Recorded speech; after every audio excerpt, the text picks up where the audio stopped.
March 1974 world war to खत्म हुए 29 साल बीत चुके थे।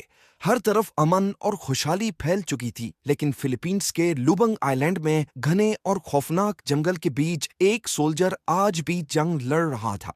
उसका यूनिफॉर्म जगह जगह से फट चुका था, पर उसकी राइफल और तलवार आज भी चमक रही थी। ये शख्स कोई और नहीं बल्कि जापानीज इंपीरियल आर्मी का एक इंटेलिजेंस ऑफिसर था, जो वर्ल्ड वॉर टू खत्म होने के 29 सालों के बाद भी अकेला जंग लड़ रहा था, वो भी अमेरिकन फोर्सेस के खिलाफ। सोचिए, जब पूरी दुनिया अमन का जश्न मना रही थी, नए शहर बस रहे थे और लोग पुरानी जंगों को भूल चुके थे, तब ये आदमी तन तन्हा एक ऐसी जंग लड़ रहा था जिसको खत्म हुए बरसों बीत चुके थे। इसका नाम था हीरो ओनोडा, जिसके लिए वक्त 1944 में ही रुक गया। उसे लगता था कि दुश्मन आज भी उसकी घात में बैठा और जैसे ही वो इस जंगल से निकलेगा उसे पकड़ लिया जाएगा। लेकिन यहाँ सवाल पैदा होता है कि कोई भी इंसान इतना पागल कैसे हो सकता है। 29 ईयर्स तक अकेले बिना किसी सप्लाई और मदद के दुनिया से कटा हुआ शख्स कैसे रह सकता है। दुनिया के लिए वर्ल्ड वॉर टू 1945 में खत्म हुई, लेकिन असल में वो 1974 में जाकर थमी थी, क्योंकि टेक्निकली जब तक आखिरी सिपाही सरेंडर नहीं करता, जंग चलती रही भी है। क्या यह सिर्फ एक सिपाही की ड्यूटी थी या फिर उसकी जिद जिसने उसे वर्ल्ड वॉर टू का सबसे आखिरी वॉर प्रिजनर बना दिया? जेम टीवी के वीडियोस में एक बार फिर से खुशामदीद। नाजरीन, हीरो ओनोडा 1922 में जापान के एक छोटे से गांव में पैदा हुए, लेकिन ये वो जापान नहीं था जो आज हम रोबोट्स और टेक्नोलॉजी के लिए जानते हैं। ये एक ऐसा जापान था जो पूरी दुनिया को कॉन्कर करने का ख्वाब देख रहा था। उस वक्त के जापान में बच्चा जब पहला कदम उठाता था तो उसे चलना नहीं बल्कि अपने एम्परर के लिए मरना सिखाया जाता था। ओनोडा का बचपन भी खेल कूद में नहीं बल्कि सख्त डिसिप्लिन के साए में गुजरा। एक ऐसा माहौल जहां की डिक्शनरी में सरेंडर नाम का लफ्ज मौजूद ही नहीं था। वहां बचपन से ही सिखाया जाता कि जंग हारने पर सरेंडर करने से बेहतर मौत है। ओनोडा भी इसी मिलिटराइज्ड माहौल की पैदाइश था। जैसे बचपन से ही सिखाया गया कि वफादारी का मतलब अपने कमांडर के हर हुक्म को खुदा का हुक्म समझना है। पर वो कौन सा हुक्म था जिसने ओनोडा को 29 साल तक अकेले वर्ल्ड वॉर टू लड़ने पर मजबूर किया? साल 1944 वर्ल्ड वॉर टू अपने उरूज पर थी और जापान का मुकाबला अमेरिका और उसके अलाइज के साथ था। हालात काफी संगीन हो चुके थे और जापान बुरी तरह इस जंग में हार रहा था। लेकिन जापानीज हाई कमांड ने एक आखिरी चाल चली। उन्होंने अलाइड फोर्सेस को सबक सिखाने के लिए ऐसे गोरिल्ला सोल्जर्स बनाने का फैसला किया जो छुप कर दुश्मन के इलाके में तबाही मचा सके। हीरो ओनोडा भी उन चंद चुने हुए सिपाहियों में से एक था जिन्हें नकानो मिलिट्री स्कूल में गोरिल्ला की ट्रेनिंग देने के लिए भेजा गया। ये कोई आम मिलिट्री स्कूल नहीं था। यहाँ ओनोडा को इंटेलिजेंस, जासूसी और दुश्मन पर छुपकर वार करने की भरपूर ट्रेनिंग दी गई।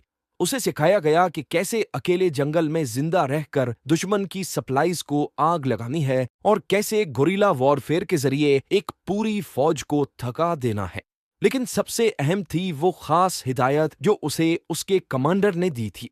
ट्रेनिंग कंप्लीट होने के बाद कमांडर ने ओनोडा की आंखों में देखकर कहा कि तुम्हें किसी भी हाल में सरेंडर नहीं करना। याद रखो, तुम्हें सुसाइड करने की भी इजाजत नहीं है।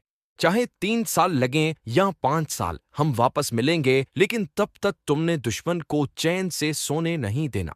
इन लफ्जों ने ओनोडा के अंदर एक ऐसी आग भर दी जो अगले 29 साल तक ठंडी नहीं होने वाली थी।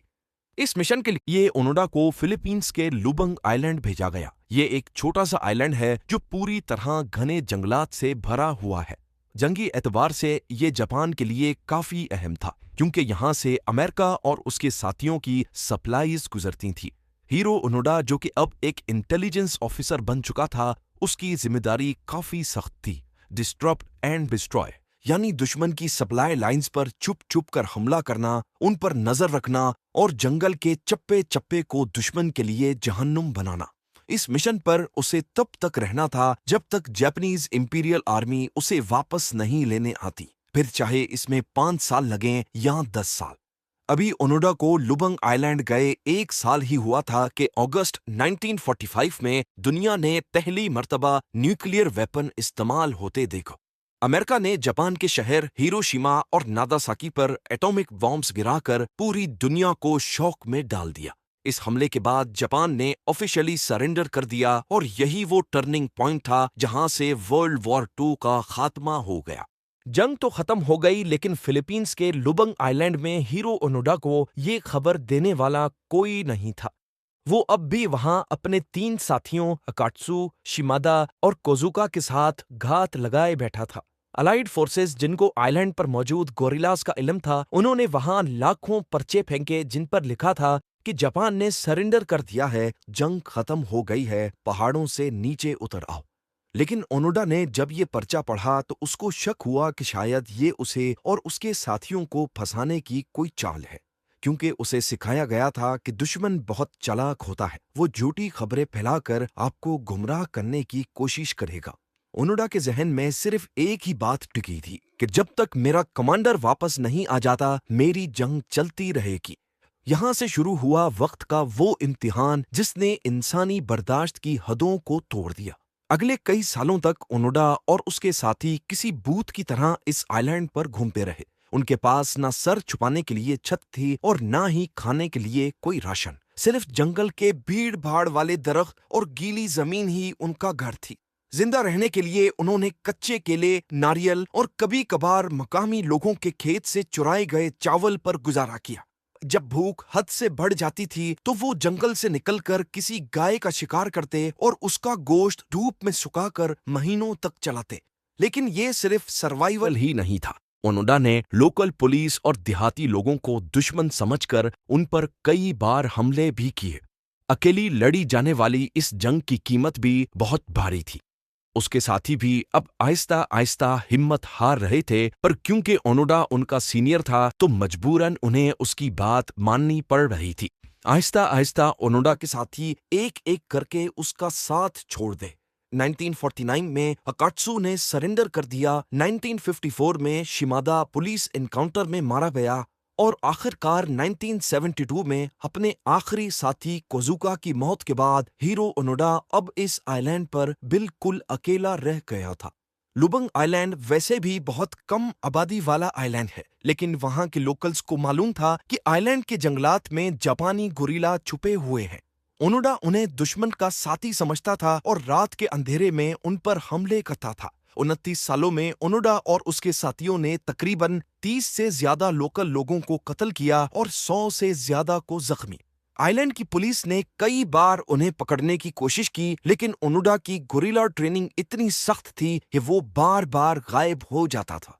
फिलीपींस की गवर्नमेंट ने भी उसे कई बार यकीन दिलाने की कोशिश की कि जंग खत्म हो चुकी है। उन्होंने आसमान से न्यूज़पेपर्स भी गिराए, ओनोडा के घर वालों की चिट्ठियां और तस्वीरें भी फेंकी और यहां तक के लाउड स्पीकर पर उसके भाई की आवाज भी सुनाई गई। लेकिन ओनोडा को लगता था कि ये सब दुश्मन की कोई साजिश है। वो अब काफी मशहूर हो चुका था, पर वो किसी को दिखता नहीं था। कुछ को लगता था कि वो मर चुका है, तो कुछ कहते थे कि अब आइलैंड पर उसकी रूह मौजूद है। हैरत की बात यह है कि जहां फौजी दस्ते और सर्च मिशंस उसे ढूंढने में नाकाम रहे, वहीं एक 24 साल के जापानीज लड़के नोरियो सुजुकी ने ये काम बिना गोली चलाए कर दिखाया। नोरियो सुजुकी कोई फौजी नहीं था, बल्कि वो सिर्फ एडवेंचर का शौकीन था। उसकी जिंदगी के सिर्फ 3 ही मकसद थे। पहला पांडा देखना, दूसरा येटी देखना और तीसरा हीरो ओनोडा को ढूंढना। वो लुबंग के जंगल में उसे ढूंढने के लिए निकल पड़ा और सिर्फ 4 दिनों में ही उसे ढूंढ निकाला। 20 फरवरी 1974 वाले दिन नोरियो सुजुकी और हीरो ओनोडा का आमना सामना हुआ। पहले तो ओनोडा ने गोली चलाने की कोशिश की, लेकिन सुजुकी ने चीख कर जापानीज में उनका नाम पुकारा और कहा, ओनोडा सैन, एम्परर और जापान के लोग आपके लिए फिक्रमंद हैं। सुजुकी ने उसे बताया कि जापान अब एक अजीम ताकत बन चुका है, मगर ओनोडा की एक ही जिद थी कि मैं सिर्फ तब यकीन करूंगा जब मेरा कमांडिंग ऑफिसर मुझे यहां आकर ये ऑर्डर देगा। सुजुकी समझ चुका था कि ये जंग वेपन से नहीं, सिर्फ एक ऑर्डर से खत्म होगी। अब यहाँ मसला ये था कि जिस कमांडर ने 29 साल पहले ओनोडा को गोरिल्ला वॉरफेयर का ऑर्डर दिया था, वर्ल्ड वॉर 2 के बाद वो अब कहाँ है किसी को मालूम नहीं था। कई दिनों के बाद जापानीज गवर्नमेंट ने उस ऑफिसर का पता लगा लिया जो अब किताबें बेचकर अपना गुजर बसर कर रहा था। मेजर तानीगुची ये वही ऑफिसर था जिसने ओनोडा को ऑर्डर दिया था। काफी प्लानिंग के बाद एक खास मिशन प्लान किया गया जिसमें मेजर तानीगुची को लुबंग आइलैंड भेजा गया ताकि वो उस जंजीर को तोड़ सके जो 29 साल पहले उसी ने बांधी थी। जब ओनोडा ने अपने पुराने कमांडर को देखा तो वो अटेंशन की हालत में खड़े होकर सैल्यूट करने लगा। इसी मौके पर उसके कमांडर ने एक कागज निकाला और उस पर लिखे अल्फाज जोर से पढ़े, जिसका तर्जुमा है, ऑफिसर ओनोडा, जापान हार चुका है, तुम्हारा मिशन अब खत्म होता है, अपनी तलवार और राइफल दुश्मन के हवाले कर दो। 22 साल की उम्र में लुबंग में दाखिल होने वाला ओनोडा अब 52 ईयर्स का हो चुका था।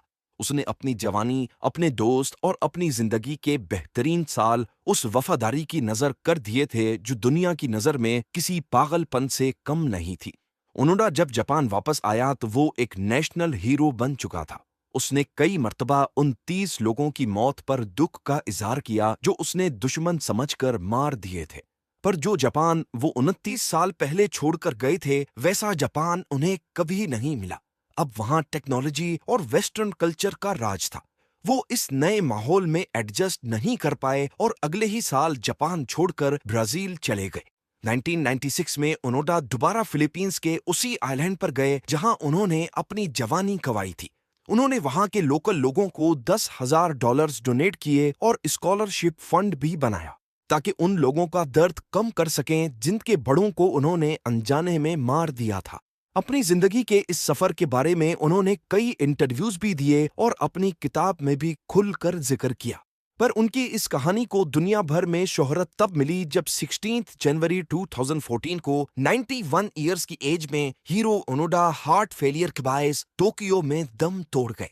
बेशक वर्ल्ड वॉर 2 में जापान को बहुत बुरी शिकस्त का सामना करना पड़ा, लेकिन हीरो ओनोडा शायद वो वाहिद सिपाही थे जिन्होंने ये जंग तो जीत ली, लेकिन वो वक्त की जंग से हार गए। उम्मीद है ज़ेम टीवी की ये वीडियो भी आप लोग भरपूर लाइक और शेयर करेंगे। आप लोगों के प्यार भरे कमेंट्स का बेहद शुक्रिया। मिलते हैं अगली शानदार वीडियो में।